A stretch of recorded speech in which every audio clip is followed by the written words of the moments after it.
Hi guys.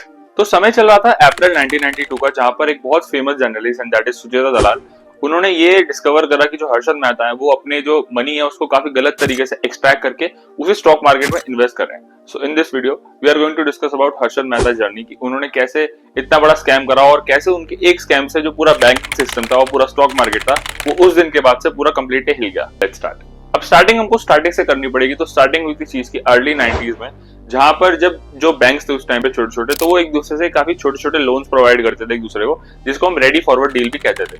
अब ready forward deal में क्या होता था कि एक बैंक अपनी जो गवर्नमेंट सिक्योरिटीज है वो दूसरे बैंक को बेचता था और उसके बाद थोड़े टाइम बाद वो उन्हीं सिक्योरिटीज को खरीद लेता था विद अ कंप्लीट इंटरेस्ट। और ये जो सिस्टम था वो यूजुअली पहले टाइम में काफी सेफ माना जाता था। बेसिकली बैंक रेसिप्ट यानी बीआर उस टाइम पर एक डॉक्यूमेंट होता था जो इस चीज को वेरीफाई करता था कि जो सिक्योरिटीज की ट्रांजैक्शन है वो सक्सेसफुल हो गई है।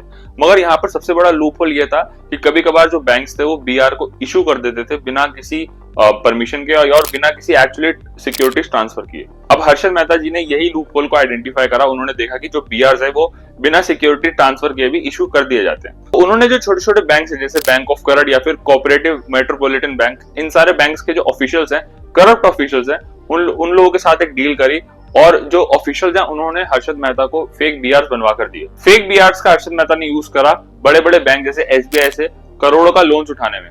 अब जहां पर टेक्निकली देखा जाए कि ये पैसा जो है सिक्योरिटीज खरीदने में यूज होना चाहिए था, मगर हर्षद मेहता ने इस पैसे को यूज करा स्टॉक मार्केट में इन्वेस्ट करने में।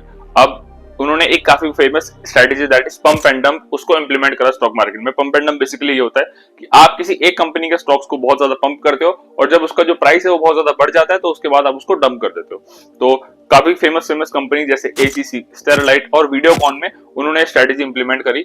और मैं आपको एग्जांपल देना चाहता हूं, जब एसीसी का शेयर था, जब उन्होंने पंप नहीं करा था तो उसका प्राइस 200 रुपए था, लेकिन जब उन्होंने उसको पंप करा तो उसका प्राइस 9000 प्लस चला गया उस शेयर का। हाँ जी, मैं मजाक नहीं कर रहा हूँ। This is what actually happened at that time.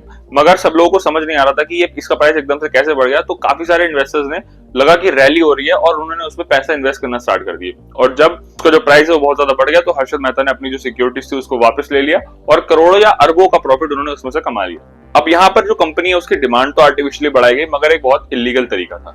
और इसी को एक्सपोज करते हुए 1992 में जो बहुत बड़ी फेमस जर्नलिस्ट थी सुचेता दलाल, उन्होंने हर्षद मेहता की जो जर्नी थी उसको एनालाइज करा और उन्होंने ये रियलाइजेशन करी कि जो हर्षद मेहता है वो बैंक से गलत तरीके से मनी को एक्सट्रैक्ट करके उसे स्टॉक मार्केट में री इन्वेस्ट कर रहे हैं। तो जब बैंक्स ने इसके ऊपर वेरिफिकेशन करी तो उन्हें पता चला कि जितने भी बीआर हर्षद मेहता के पास थे वो सारे फेक थे।